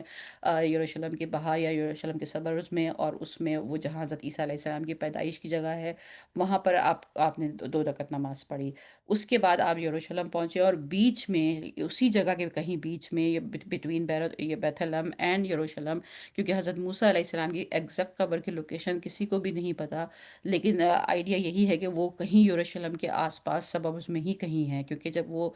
جو بنی اسرائیل جو 40 سال تک یروشلم میں داخل نہیں ہو پاتے تھے، اسی دشت کی صحرا نوردی کے دوران ہی حضرت موسیٰ علیہ السلام کا انتقال ہوا تھا، تو ان کو وہیں شہر کی فصیل کے آس پاس ہی کہیں دفنایا گیا تھا، اور ان کی بلکہ یہ وصیت بھی تھی کہ مجھے اس طرح دفناؤ کہ مجھے شہر نظر آتا رہے۔ سو سم ویئر دیئر، اس میں وہ حدیث ہے کہ جب آپ وہاں سے گزرے ان کے اوپر سے، یعنی جیسے اگر ہم امیج کریں کہ وہ فلائی کرتے ہوئے گزر رہے ہیں، تو انہوں نے دیکھا کہ حضرت موسیٰ علیہ السلام اپنی قبر میں کھڑے ہوئے نماز پڑھ رہے ہیں۔ اس کے بعد آپ یروشلم پہنچتے ہیں۔ تو basically in this segment of the story میں بھی ہمیں ایک چیز جو ہے اس کی انڈیکیشن ملنا شروع ہو گئی ہے، اور وہ ہے صلات، یعنی ہاؤ امپورٹنٹ دا صلات از، ہاؤ امپورٹنٹ دا نماز is, how important the this particular عبادہ از، کیونکہ یہی سب سے بڑی چیز ہے جو اللہ سبحانہ تعالیٰ کی عبودیت کے ہمیں قریب کرتی ہے۔ اگر ہم کو بھی کچھ سم پرسنٹیج تک اپنے آپ کو اللہ کا عبد بنانے کی خواہش دل میں ہو، تو سب سے بڑا جو ہمارے پاس ٹول ہے اللہ کا عبد بننے کے لیے، وہ یہی ہے، نماز ہے۔ سب سے بڑی چیز اگر اللہ سے ہمیں تعلق بنانا ہے، شکر ادا کرنا ہے، دعا مانگنی ہے، اپنی حاجت بیان کرنی ہے، جو بھی کچھ ہے وہ ہمارے پاس جو ذریعہ ہے وہ نماز ہی ہے۔ اور ویسے بھی ابھی ہم آگے جب اسٹوری میں جائیں گے تو ظاہر ہے نماز معراج کے اوپر ہی فرض ہوئی تھی، تو کہنے کا مقصد یہی ہے کہ نماز ہی وہ چیز ہے جو انسان کو معراج تک پہنچاتی ہے۔ جو ہم حدیث یاد کرتے تھے بچپن میں کہ نماز مومن کی معراج ہے، اگر جو نماز کو ایکوائر کر لے، سمجھ لے کہ وہ ایک خالص خشوع خضوع والی نماز، اور اس کے بعد وہ اس نماز کے جو ٹیچنگ ہے، جو اس کی تعلیمات ہیں، اس پہ قائم بھی رہے، تو اس کا مطلب پھر یہ ہوا کہ وہ اپنی معراج کو سکے سفر میں آ گیا ہے۔ سو دس واز دا پارٹ کہ جس میں وہ ہم اب پہنچے ہیں یروشلم۔ اب یروشلم پہنچ کے کیا ہو رہا ہے؟ تو یروشلم کی کا قصہ شروع کرنے سے پہلے تھوڑا سا ہمیں اپنے امیجنیشن کو یا اپنی امیجنری کو تھوڑا ایک کلین کرنا ہوگا۔ آ، آیت میں جو ہم نے ابھی آیت پڑھی تھی اس میں یہ تھا کہ وہ اللہ اپنے بندے کو لے گیا مسجد حرم سے مسجد اقصیٰ۔ اقصیٰ آج آپ اور میری جنریشن جو ہے، ہم مسجد اقصیٰ اسے کہتے ہیں جو وہاں پر اس وقت، اگر یہ آپ میرے اسکرین پہ پکچر دیکھ رہے ہوں، تو جو یہ احاطہ ہے، جو یہ پورا پلیٹو ہے، یہ ایک پہاڑی ہے، اسے ماؤنٹ موریا کہتے ہیں، اور ماؤنٹ موریا کے اوپر یہ ایک باقاعدہ ایک پلیٹ فارم سا بنا ہوا ہے، اور اس پلیٹ فارم پر جو یہ جو گولڈن گنبد ہے، یہ بیسیکلی زیادہ تر مسجد اقصیٰ کی جب تصویر آتی ہے تو لوگ اس کو ریفر کرتے ہیں، دس از دا گولڈن ڈوم جسے کہتے ہیں، اور یہ ڈوم آف راک کہلاتا ہے۔ اس کے نیچے وہ پتھر ہے جہاں سے نبی کریم صلی اللہ علیہ وآلہ وسلم پھر آسمان پہ اسنشن شروع ہوئی تھی، اور وہاں سے آسمان پہ تشریف لے کے گئے تھے۔ دس از ناٹ مسجد اقصیٰ، آج کی مسجد اقصیٰ کی میں بات کر رہی ہوں۔ مسجد اقصیٰ اگر آپ یہ اسی احاطے میں دیکھیں تو یہ مزید اور towards on the other corner جو ہے، یہاں پہ یہ گرے سے رنگ کا یہ گنبد ہے، اور یہ مسجد اقصیٰ ہے۔ یہ آج کی تصویر ہے، آج جب ہم بات کرتے ہیں مسجد اقصیٰ کی تو یہ مسجد اقصیٰ ہے۔ تھوڑا سا ہم ہسٹری میں جائیں گے، جس وقت نبی کریم صلی اللہ علیہ وآلہ وسلم یہاں پہنچے تھے، اس وقت یہاں ایسا کچھ نہیں تھا۔ اس وقت وہاں کیا تھا؟ اس وقت وہاں کون سی مسجد تھی؟ تھوڑا سا ہم یاد کریں گے کہ یہ جو اگر آپ دیکھ رہے ہو میرے اسکرین کے اوپر کہ یہ ایک پہاڑی ہے، جسے ماؤنٹ موریا کہتے ہیں۔ ماؤنٹ موریا جو ہے وہ ایک پہاڑی ہے جس پر حضرت ابراہیم علیہ السلام، بائبل میں یہ ہے کہ حضرت ابراہیم علیہ السلام نے جو اس بیٹے کو ذبح کیا تھا وہ اسحاق تھے۔ تو وہ یہ کہتے ہیں کہ یہی وہ پہاڑی ہے، کیونکہ حضرت ابراہیم علیہ السلام یروشلم کے پاس ہی آ کر رک گئے تھے جب وہ اپنے وطن سے آئے تھے، اور پھر اس کے بعد حضرت اسحاق علیہ السلام کو انہوں نے اس ہی پہاڑی پر آ کر ذبح کیا تھا۔ اور پھر حضرت ابراہیم علیہ السلام جب کعبہ میں حضرت حاجرہ کو، حضرت اسماعیل علیہ السلام کو چھوڑ کر آئے تھے، اس کے بعد جب دوبارہ مطلب ان کا بچہ چھوٹا تھا وہ چھوڑ آئے تھے، وہ ہمیں سارا قصہ پتہ ہے، پھر جب وہ ایک دفعہ ایک ٹرپ پر آئے تو وہاں اللہ سبحانہ تعالیٰ نے انہیں کعبہ بنانے کا حکم دیا، اور انہوں نے حضرت اسماعیل کے ساتھ مل کے کعبہ بنایا، تو کعبہ جس وقت بنایا حضرت اسماعیل کے ساتھ مل کے، تو مطلب یہ ہے کہ وہ حضرت اسماعیل ایٹ لیسٹ ٹین ایجر ہوں گے، بڑے تھوڑے بڑے ہوں گے ہمارے اسلامک اس کے حساب سے، ٹیچنگ کے حساب سے حضرت اسماعیل علیہ السلام بڑے ہیں، اور اسحاق علیہ السلام 15 سال چھوٹے ہیں، اور ہمارے حساب سے ذبی اللہ جو ہیں وہ حضرت اسماعیل علیہ السلام ہیں، ان کے حساب سے ذبی اللہ جس بچے کو ذبح کیا گیا تھا وہ اسحاق علیہ السلام ہے۔ اچھا، تو اب وہ حضرت ابراہیم علیہ السلام نے جب کعبہ بنایا مکے میں، اور پھر وہ واپس لوٹ گئے دوبارہ یروشلم، اور 40 ایئرس کے بعد، کعبہ کی تعمیر کے 40 سال کے بعد، انہوں نے یروشلم میں ہی، ہم اسپیسیفک لوکیشن نہیں معلوم کہ آیا وہ جو مسجد انہوں نے بنائی تھی وہ اس ماؤنٹ موریا پہ ہی تھی، یا یروشلم کے کسی اور سبب میں تھی، یا یروشلم، لیکن بہرحال وہ یروشلم میں ہی تھی وہ مسجد۔ نبی کریم صلی اللہ علیہ وسلم کی ایک بڑی کنفرم حدیث موجود ہے کہ آپ سے حضرت عبداللہ ابن مسعود نے پوچھا کہ یا اللہ، یا رسول اللہ، سب سے پہلی مسجد دنیا کی کون سی تھی؟ تو آپ نے بتایا کہ یہی کعبۃ اللہ، بیت اللہ، یہی دنیا کی پہلی مسجد ہے۔ اور انہوں نے پوچھا کہ دوسری مسجد کون سی تھی؟ تو انہوں نے کہا دوسری مسجد وہ دور کی مسجد، اور اس وقت کے الفاظ بھی نبی کریم صلی اللہ علیہ وسلم کے ہیں، مسجد اقصیٰ، اور وہ 40 سال بعد حضرت ابراہیم علیہ السلام نے یروشلم میں بنائی۔ ایک بات یہاں تھوڑا سا ذرا سوچئے اور غور کیجئے کہ جو کعبۃ اللہ ہے، کعبۃ اللہ کی جو مسجد ہے جسے ہم مسجد حرم کہتے ہیں، دنیا میں جتنی بھی مسجدیں ہیں وہ کعبہ کی طرح نہیں ہیں۔ کعبہ ایک چکور بلڈنگ ہے، اب پہلے ریکٹینگل تھی، اب چکور ہے، اس کے گرد طواف ہوتا ہے۔ تو جب نماز کھڑی ہوتی ہے تو جو ساؤتھ میں لوگ ہوتے ہیں وہ ساؤتھ والی دیوار کی طرف منہ کر لیتے ہیں، جو ایسٹ میں لوگ ہوتے ہیں وہ ایسٹ والی دیوار کی طرف منہ کر لیتے ہیں، جو آگے نارتھ میں ہوتے ہیں وہ نارتھ والی دیوار کی طرف منہ کر لیتے ہیں۔ اگر آپ کبھی کعبہ کی تصویر میں نمازیوں کو کھڑے دیکھیں تو جو سامنے والے نمازی ہیں بیسیکلی وہ ایک دوسرے کی طرف منہ کر کے کھڑے ہوئے ہیں، کیونکہ وہ اس طرف سے کعبہ کو فیس کر رہے ہیں، اور دوسرے والے اس طرف سے کعبہ کو فیس کر رہے ہیں، کیونکہ کعبہ ایک گول چکر جو طواف کا گول ہوتا ہے، گولائی میں اس کو فیس کیا جاتا ہے۔ کعبہ شریف کے علاوہ دنیا کی جتنی مسجدیں ہیں وہ کعبہ کی ڈائریکشن میں بنائی جاتی ہیں۔ وہ ساری مسجدوں کا ایک ڈائریکشن ہوتی ہے، کسی مسجد میں، کسی کے گھر میں جب آپ جاتے ہیں تو آپ پوچھتے ہیں بھائی قبلہ کی ڈائریکشن کیا ہے، آپ ہر طرف منہ کر کے نہیں کھڑے ہو سکتے۔ حضرت ابراہیم علیہ السلام کعبۃ اللہ کو 40 برس پہلے تعمیر کر چکے تھے جب انہوں نے وہاں پر ایک مسجد بنائی یروشلم میں۔ ایک ایک ایک ایک انسان کی اپنی ایک سوچ، انسان کا اپنا ایک لاجک، انسان کی اپنی ایک عقل کیا کہتی ہے کہ اس مسجد کی ڈائریکشن کس طرف ہوگی، وہ مسجد کس طرف کو فیس کرتی ہوگی، اور اس مسجد کا نام تھا مسجد اقصیٰ، جسے نبی کریم صلی اللہ علیہ وسلم نے حدیث میں بیان فرمایا ہے۔ اس کے بعد بہت زمانے گزرے، ہم نے بہت لمبی ڈیٹیل کی تھی، ایک ہم نے سیشن کیا تھا اپنا ہسٹری آف دا بنی اسرائیل کا، اس میں اگر وہ آپ لوگوں کو یاد ہو ہم نے بڑی لمبی 4000 سال کی ڈیٹیل کی تھی، انشاءاللہ مجھے فرصت ملے گی تو میں وہ بھی ڈال دوں گی اس کے اوپر، اس کی ریکارڈنگ بھی۔ تو اس میں یہ ہے کہ کئی ٹائم پھر بہرحال پھر یہاں پر یہ لوگ چلے گئے، پھر دوبارہ آئے۔ حضرت سلیمان سے ہم ڈائریکٹ شروع کرتے ہیں بیکاز ہمارا یہ ٹاپک نہیں ہے۔ تو حضرت سلیمان علیہ السلام جب واپس تشریف لایا، اور حضرت سلیمان علیہ السلام نے پہلی بار فرسٹ ٹیمپل بنایا، فرسٹ ٹیمپل اسے وہ کہتے ہیں، ظاہر ہے بیت المقدس جسے ہم کہتے ہیں، بیت المقدس اس وقت تو وہ مسجد ہی ہو گئی نا، کیونکہ وہ اس وقت کے حساب سے مسلمان تھے۔ تو وہ جو بیت المقدس بنایا وہ اس ماؤنٹ موریا پہ بنایا تھا پہلا، حضرت سلیمان علیہ السلام نے وہ جو بیت المقدس ہے۔ اب ہسٹوریکلی ہمارے پاس کوئی ایویڈنس نہیں ہے یہ جاننے کے لیے کہ یہ جو بیت المقدس کے لیے جو جگہ حضرت سلیمان علیہ السلام نے چوز کی تھی، آئیدر یہ وہی مسجد اقصیٰ کی جگہ تھی جو اسے حضرت ابراہیم علیہ السلام نے بنایا تھا، یا یہ خود سے انہوں نے یوز کی تھی۔ یہ بھی ہسٹوریکلی فائنڈ آؤٹ کرنا تھوڑا ڈیفیکلٹ ہے ڈیپتھ آف دا ہسٹری میں، کیونکہ ظاہر ہے جوئش ہسٹری کچھ اور کہتی ہے اور اسلامک ہسٹری کا اتنی ریسرچ اتنی پیچھے جاتی نہیں ہے کہ حضرت جو سلیمان علیہ السلام نے جو ٹیمپل بنایا تھا اس کا رخ کعبہ کی طرف نہیں تھا، اس کا رخ ویسٹرن کی طرف، اس کا رخ ویسٹ وال کی طرف تھا۔ اور وہ کہتے یہ ہیں کہ وہ جو ان کے پاس جو تابوت سکینہ تھا، وہ جب تابوت سکینہ وہاں رکھا گیا تو اس کی طرف رخ کر کے عبادت کی جانے لگی،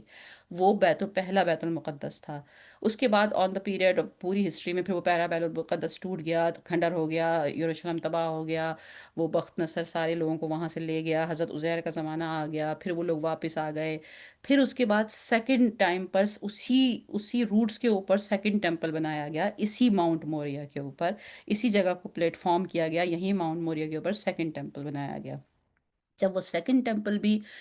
بعد میں زمانے کے ساتھ ساتھ جب حضرت عیسیٰ علیہ السلام آئے، حضرت عیسیٰ علیہ السلام کے جانے کے بعد اس جگہ پر جو یہاں پہ سارے یہودی تھے تو یہاں پر پھر کرسچنوں نے قبضہ کر لیا، اور کرسچنوں نے یہودیوں کو مار مار کے نکال دیا، اور یہ جو یہاں پہ جو وہ ماؤنٹ بنا ہوا تھا، ٹیمپل بنا ہوا تھا، اس کو توڑا، اور اس کو توڑ کے آگ لگایا، برباد کیا۔ اس وقت جو اس ماؤنٹ ٹیمپل کو انہوں نے توڑا تھا اور آگ لگایا تھا، برباد کیا تھا، اس وقت جو اس کو گرایا تھا تو اس کا سارا حصہ جل گیا تھا، اور اس کی صرف ایک دیوار باقی ہے جسے ویسٹ وال کہتے ہیں۔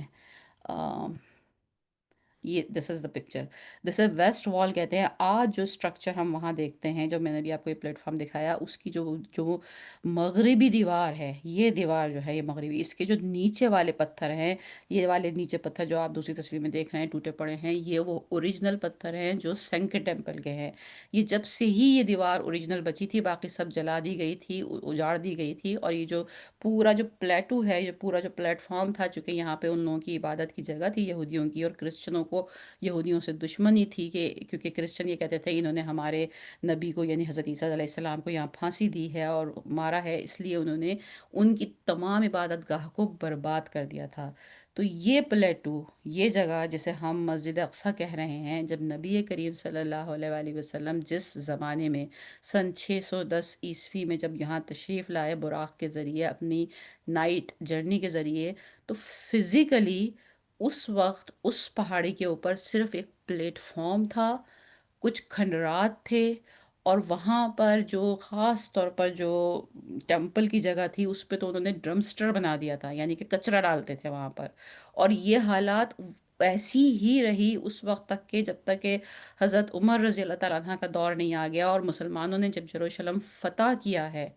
تب جا کے جب حضرت عمر رضی اللہ تعالیٰ عنہ آئے اور انہوں نے دیکھا کہ یہ تمام ٹیمپل کی وہاں پر اس پلیٹ فارم کی یہ صورتحال ہے، تو انہوں نے اس کی صفائی کروائی، انہوں نے اس کو صحیح کیا، اور انہوں نے وہاں مسجد کی تعمیر کی۔ اور یہ جو راک تھی یہ وہاں پر سمبولکلی موجود تھی، کہ اس کے اوپر سے براق پہ تشریف لے کے گئے ہیں، جسے یہ کہا جاتا ہے کہ بھئی اس پہ سم کے نشان ہیں یا جو بھی کچھ ہے۔ اور یہ جو گولڈن ٹیمپل ہے، یہ جو گولڈن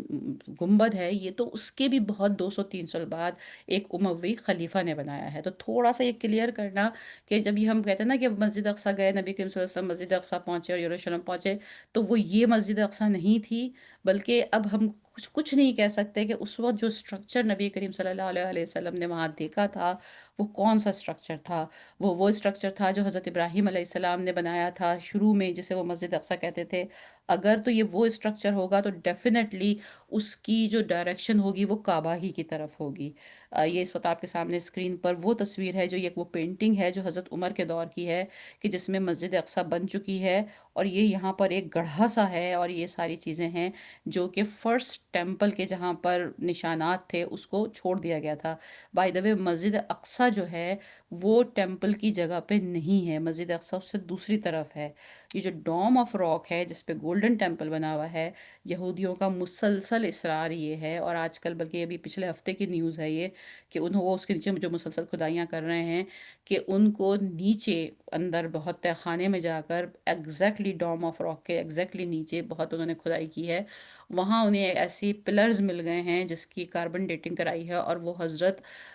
وہ جو سیکنڈ ٹیمپل بنا تھا وہ اسی زمانے کے ہیں۔ تو وہ یہ مستقل آرگیو کر رہے ہیں کہ جو ہمارا ٹیمپل ہے وہ ایگزیکٹلی ڈوم آف راک کے نیچے ہے، تو وہ ڈوم آف راک کا آئی مین obviously ان کے جو انٹینشنز ہیں۔ تو بہرحال تو ہم یہ بات کر رہے تھے کہ نبی کریم صلی اللہ علیہ وسلم جب وہاں پہنچے ہیں، اور جو اسٹرکچر نبی کریم صلی اللہ علیہ وآلہ وسلم نے دیکھا ہے، یا تو وہ اسٹرکچر ہو سکتا ہے جو حضرت ابراہیم علیہ السلام نے کنسٹرکٹ کیا مسجد اقصیٰ 40 سال کے بعد کعبہ کے، اور اگر یہ وہ اسٹرکچر تھا تو اس کا مطلب ہے اس کا رخ کعبہ کی طرف تھا۔ اور اگر تو یہ وہ اسٹرکچر تھا جو حضرت سلیمان علیہ السلام نے بلٹ اپ کیا تھا، تو اس کا رخ ویسٹرن وال کی طرف تھا۔ تو یہ واللہ اب یہ ظاہر ہے، یہ دونوں اس چیز کی کھوج لگانا اس لیے تھوڑا سا مشکل ہے کہ اسلام جب پیچھے جاتا ہے، کیونکہ اسلام ابھی 1400 سال پرانا ہے، جب اسلام 1400 سال پرانی سے بھی پچھلی ہسٹری کو کھوجنا چاہتا ہے، تو وہاں پر قبضہ ہے جوش کا اور عیسائیوں کا، ان کی اپنی تمام ہسٹری ہے وہ، اور اس میں انہوں نے obviously بہت اپنے حساب سے چیزوں کو مکس کر رکھا ہے، تو وہاں سے اس چیز کو نکال کے لانا بہت مشکل ہے۔ ایک بہت بڑے مشہور اسکالر ہیں انڈیا پاکستان، انڈیا اس زمانے میں تو انڈیا پاکستان ایک تھا، پر پچھلی صدی کے مولانا حمید الدین فراہی، اور ان کی اندر بڑا یہ جذبہ تھا مسجد اقصیٰ کے حوالے سے، کہ وہ یہ جاننا چاہتے تھے کہ یہ تمام معاملہ کیا ہے۔ اسی وجہ سے انہوں نے عربی تو سیکھی ہی سیکھی، لیکن انہوں نے عبرانی زبان جو یہودیوں کی زبان ہے، جس میں کہ یہودیوں کے پرانے اسکرپٹس ہیں، انہوں نے اس پہ اتنا عبور حاصل کیا کہ وہ خود عبرانی میں کتاب لکھ سکتے تھے اور پڑھ سکتے تھے، اور پھر انہوں نے اس تمام علاقے کا سفر کیا، اور یہاں کے تمام جو پرانے ان کے خانقاہیں ہیں اور یہودیوں کی، اور جو تمام ان کے جو بھی گرجا کہہ لیجیے یا جو بھی ہے لائبریریز ہیں ان کی پرانی پرانی، اس میں جا جا کے انہوں نے ان تمام پرانے اسکرولز کو نکالا اور دیکھا اور چھانا، اور پھر انہوں نے ایک بک پبلش کی ہے جو ابھی بھی آپ کو مل سکتی ہے، اور اس بک میں انہوں نے اپنی ریسرچ شابیہ کی تھی کہ حضرت موسیٰ علیہ السلام کے زمانے سے لے کر جب تک کہ یہ لوگ صحرا میں چلتے تھے، اور صحرا میں ان کی عبادت کرنے کا طریقہ یہ تھا کہ یہ تابوت سکینہ لے کے چلتے تھے، جہاں رکتے تھے وہاں ایک خیمہ لگاتے تھے، اور اس خیمے میں تابوت سکینہ کو رکھتے تھے، اور اس کی طرف منہ کر کے عبادت کرتے تھے۔ تو مولانا حمید الدین فراہی نے اپنی ریسرچ میں یہ ثابت کیا ہے کہ وہ جو ڈائریکشن تھی اس خیمے کی، وہ ساؤتھ کی طرف یعنی کہ کعبہ کی طرف ہی ہوتی تھی۔ تو یہ ہے کل ملا کے بعد، اور یہاں پھر نبی کریم صلی اللہ علیہ وآلہ وسلم جب تشریف لائے ہیں، تو یہاں پر آپ کو پھر آپ نے ایک اس کے ساتھ اس کو پارک کیا ہے اپنے جو براق کہہ لیجئے گھوڑا، جو اپنی سفاری تھی اس کو پارک کیا ہے، اور اس میں حدیث کے الفاظ میں یہ ہے کہ اس کو اس پوسٹ کے ساتھ، اس پلر کے ساتھ ٹائی کیا گیا جس پہ انبیاء کرام اپنی جانور کو باندھا کرتے تھے۔ obviously جس وقت فزیکلی اگر کوئی شخص اس رات کو فزیکلی کوئی شخص اس پہاڑی پہ بیٹھا ہوا ہو، اس کو ایسی کوئی پوسٹ نظر نہیں آ رہی ہوگی جہاں نبی کریم صلی اللہ علیہ وسلم نے اس کو باندھا تھا اپنے جانور کو، اور اس کے بعد آپ تشریف لے کے گئے۔ اگین مختلف روایات کو ملا کر اگر ایک اسٹوری بنائی جائے تو کچھ اس طرح سے اسٹوری بنتی ہے کہ آپ اندر تشریف لے کے گئے اور آپ نے 2 رکعت نماز اس مسجد میں پڑھی۔ اسی کو اس وقت تک تو نماز فرض ہی نہیں ہوئی تھی، لیکن اسی جیسچر سے جو ہے پھر اس کے بعد جو ہوتا ہے نا تحت المسجد کے جو ہم 2 نفل پڑھتے ہیں، وہ یہی ہے، کیونکہ دیکھیے یہ نبی کریم صلی اللہ علیہ وسلم کی زندگی میں پہلا کسی مسجد کا وزٹ ہے ایکسپٹ دا کعبہ۔ ابھی تک تو آپ کعبہ میں ہی نماز پڑھ رہے ہیں نا، اس کعبہ میں نماز پڑھ رہے ہیں، وہاں پہ بھی اپنی امیجنری کو تھوڑا سا ہمیں اپنا چینج کرنا پڑے گا۔ کعبہ کسی ذہن میں یہ آتا ہے جیسے ہم آج دیکھتے ہیں کہ کعبہ ہے اور صحن ہے اور مطاف ہے، نو نو نو، اس کعبہ میں مطاف میں بتحاشا بت تھے، ابھی تک بت ٹوٹے نہیں ہیں۔ تو وہ مسجد کی حال بہت برا تھا، تو دیکھا جائے تو ایک باقاعدہ مسجد جو ہے، وہ آپ پہلی بار زندگی میں مسجد میں داخل ہو رہے ہیں تو آپ نے یہاں 2 رکعت نماز پڑھی ہے۔ اب ایک روایت میں یہ ہے کہ جب 2 رکعت نماز پڑھ کے سلام پھیرا تو تمام انبیاء کرام صف میں کھڑے ہوئے تھے۔ دوسری روایت میں یہ ہے کہ آپ نے جب 2 رکعت سلام پھیر لیا، تو پھر آپ نے جب سلام پھیرا تو آپ نے دیکھا کہ ایک طرف ایک صاحب کھڑے نماز پڑھ رہے ہیں اور ان کا حلیہ نبی کریم صلی اللہ علیہ وسلم بیان کرتے ہیں، اور وہ حضرت عیسیٰ علیہ السلام ہیں۔ پھر ایک صاحب ایک نماز پڑھ رہے ہیں الگ سے، تو وہ ان کا حلیہ بیان کرتے ہیں کہ وہ حضرت موسیٰ علیہ السلام ہیں۔ اسی طرح مختلف کچھ انبیاء کرام کے اس موقع پر حلیے بیان کیے ہیں، وہ احادیث بھی اتھینٹک شمار کی جاتی ہیں۔ اور اس کے بعد حضرت جبریل علیہ السلام نے انہیں کہا کہ اب آپ یہاں لیڈ کریں، اور اس میں بلکہ اس روایت میں تو یہاں تک لکھا ہوا ہے کہ پھر نماز کا وقت ہو گیا۔ تو واللہ وہ کون سا وقت تھا اس وقت، کس نماز کا وقت تھا، کیونکہ ابھی تک تو نماز فرض ہی نہیں ہوئی ہے، لیکن چونکہ اگین یہ اٹس اے پیرالل ڈائمنشن، وہاں جو کچھ نبی علیہ السلام اسٹرکچر دیکھ رہے تھے، جو وہ پوسٹ تھی، جو وہ آپ کا جانور تھا، وہ باقی دنیا کو نظر نہیں آ رہا تھا، تو وہ کسی پیرالل ڈائمنشن میں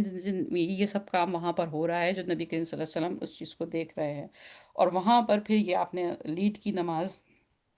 تمام انبیاء کرام کو، اور وہ سمبولک تھا پھر ہمارے لیے کہ انبیاء جب کہ یہ جو ہے اب جو ڈائریکشن ہے اب یہ چینج ہونے والی ہے، اور اب جو امامت ہے وہ نبی کریم صلی اللہ علیہ وسلم کے حوالے ہونے والی ہے، اور جو رخ ہے اب امامت کا وہ مسجد اقصیٰ سے اب کعبے کی طرف آنے والا ہے۔ تو ایک لاسٹ کوشچن یہاں پر ہم کر کے اپنی بات کو ختم کریں گے۔ ابھی اسرا کے حوالے سے کچھ انالیسس ہمارا باقی ہے، انشاءاللہ پرابلی اگلا ہمارا جو سیشن ہے وہ بھی اسی میں جائے گا، بیفور اسٹارٹنگ اسcension۔ تو وہ یہ ہے کہ اگین کوشچن جو ایک آتا ہے ذہن میں کہ کعبہ شریف سے ہی کیوں نہیں آسمانوں پہ اسcension ہو گئی، اسرا کا مقصد کیا تھا؟ تو اسرا کا مقصد یہ تھا کہ جب وہاں یروشلم میں جا کے جمع ہوئے ہیں تو پچھلے دو مذاہب، جیسے اب بھی کہتے ہیں نا ابراہیمی مذہب، ابراہیم اکارڈ اب بہت مشہور ہے یہاں پہ پولیٹیکلی ورڈ وہ یوز کرتے ہیں، یہ اصطلاح وہ اسی لیے یوز کرتے ہیں کہ وہ چاہتے ہیں کہ اپنی سازشوں میں تینوں مذہب کے لوگوں کو وہ باؤنڈ کر لیں۔ تو جو ابراہیمک ریلیجنس تھے، جودازم اینڈ کرسچن، اس کا گڑھ جو تھا وہ بیت المقدس ہی تھا، اور پھر یہ آیت بھی یہ کہہ رہی ہے کہ اس کے ارد گرد کے ماحول کو ہم نے برکت دی تھی۔ تو برکت کا مطلب یہ بھی ہے کہ وہ بہت زرخیز ہیں، وہاں پہ اولیوز ہوتے ہیں، وہاں پہ سرسبز ہے، وہاں پر بہت زرخیزی ہوتی ہے، بڑی چیز ہوتی ہے۔ اور ہم نے تو، اگر آپ کو یاد ہوگی جو ہم نے بنی اسرائیل کی ہسٹری والی سیشن کیا تھا اس میں ہم نے یہ دیکھا بھی تھا کہ یہ پرٹیکولر پوائنٹ جو ہے یہ دنیا کا سینٹر ہے، اور یہاں سے جو جتنی ٹریڈ اگر اس علاقے پہ جس کا قبضہ ہے تو وہ دنیا کی ساری ٹریڈ پہ اس کا قبضہ ہے، تو وہ ویلتھ بھی یہیں سے جنریٹ ہو رہی ہے۔ تو وہ اس حوالے سے تو یہ علاقہ ہے ہی برکت والا، لیکن سب سے زیادہ بڑی بات یہ ہے کہ جتنا out of the universe contact, زمین سے لے کر زمین کے باہر کا کانٹیکٹ ہوا ہے وہ اسی جگہ سے ہوا ہے۔ حضرت عیسیٰ علیہ السلام کو یہیں سے زندہ اٹھایا گیا تھا، حضرت ادریس علیہ السلام کسی علاقے میں یہیں کہیں تعینات کیے گئے تھے، اور ان کی جو ہے ورفعنا، قرآن میں ان کے متعلق ایک ہی آیت ہے کہ ہم نے اسے آسمانوں پہ بلند کر لیا، وہ بھی یہیں سے اوپر تشریف لے کے گئے تھے۔ حضرت عیسیٰ علیہ السلام کا واپس نزول جو ہے وہ بھی یہیں دمشق میں ہی ہوگا، وہ بھی یہیں سے واپس آئیں گے۔ So there are some portal hair,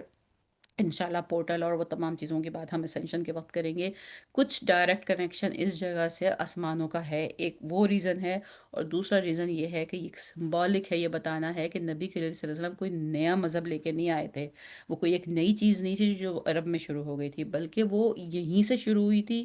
یہیں سے اس کے لنکس ملتے ہیں، بس صرف یہ کہ اب یہاں سے اس کی ڈائریکشن چینج ہوئی ہے اور اب اس کی ڈائریکشن دوسری طرف چلی گئی ہے۔ تو یہ فائنل ہمارے پاس تمام جو یروشلم میں تمام جو واقعات ہوئے ہیں وہاں لیڈنگ ہوئی، اینڈ دا فائنل جو وہاں کا جو ایک چیز بیان کی جاتی ہے، وین ان یروشلم، نبی کریم صلی اللہ علیہ وسلم جب بیت المقدس میں تھے، کہ جب آپ نماز سے فارغ ہوئے اور آپ باہر تشریف لائے تو حضرت جبریل علیہ السلام نے آپ کو دو پیالے پیش کیے، ایک میں دودھ تھا اور ایک میں ملک تھا، دودھ تھا، ملک تھا، اور ایک میں وائن تھے، اور آپ کے سامنے دونوں چوائسیز تھیں اور آپ نے ملک کو چوز کیا۔ By the way, just to be clarify, اس وقت تک وائن حرام نہیں ہوئی تھی، اس وقت تک وائن کا کوئی پروہیبیشن کے لاز نہیں آئے تھے، لیکن بائی دا وے یہ بھی ریکارڈ پہ ہے کہ نبی کریم صلی اللہ علیہ وسلم نے اس وقت بھی کبھی وائن نہیں پی۔ حضرت ابوبکر صدیق رضی اللہ عنہ کے متعلق بھی ہے کہ آپ بھی وائن نہیں پیتے تھے، یعنی مطلب یہ ہے کہ اس زمانے کے بھی جو ایک سنجیدہ شرفا یا اس ٹائپ کے لوگ تھے، جو ایک اس طرح کی طبیعت رکھتے تھے، پیورٹی کی طبیعت رکھتے تھے، وہ ان کو یہ چیزیں پسند ہی نہیں آتی تھیں، ان کا رجحان نہیں تھا ان چیزوں کی طرف، گو کہ وہ اس وقت حرام نہیں تھیں۔ تو لیکن آپ نے، نبی کریم صلی اللہ علیہ وسلم نے ملک چوز کیا، اور حضرت جبریل علیہ السلام اس پہ بہت خوش ہوئے، اور انہوں نے کہا کہ آپ کی اس چوائس نے آپ کی امت کے اوپر بہت اثر ڈالے گی، آپ نے فطرت کو چوز کیا ہے، آپ نے پیورٹی کو چوز کیا ہے۔ جب میں یہ بنا رہی تھی تو میں سوچ رہی تھی کہ نبی کریم صلی اللہ علیہ وسلم نے ملک چوز کیا، پیورٹی کو چوز کیا، تب جا کے امت کا یہ حال ہے۔ اگر کہیں واللہ وہ دوسرا چیز چوز کرتے تو پتہ نہیں امت کہاں کس کھڈے میں جا کے پڑتی۔ تو یہ ہمارا اسرا تک کے جو واقعات ہیں یہ کمپلیٹ ہو گئے ہیں۔ انشاءاللہ سبحانہ تعالیٰ نیکسٹ سیشن میں ہم تھوڑا سا بھی اس میں کچھ اور بھی چیزیں ہیں، اور پھر اس کے بعد ہماری اسنشن شروع ہوگی۔ اللہ میاں ہمیں اس سے تمام سبق حاصل کرنے کی توفیق عطا فرمائے۔ یہ تمام واقعات، یہ سب چیزیں ہماری ہدایت کے لیے، ہماری گائیڈنس کے لیے، ہماری ہمارے آگے کے راستے کو چلنے کے لیے، ہموار کرنے کے لیے ہیں، یہ صرف اسٹوری ٹیلنگ نہیں ہے، اس سے یہ دیکھنے کے لیے ہیں کہ ہم کو اپنی زندگی میں پھر کس طرح اس مذہب کو لے کے چلنا ہے۔ اللہ ہمیں ہدایت حاصل کرنے کی توفیق عطا فرمائے۔ وآخر دعوانا ان الحمد للہ رب العالمین۔ ربنا تقبل منا انک انت السمیع العلیم وتب علینا انک انت التواب الرحیم۔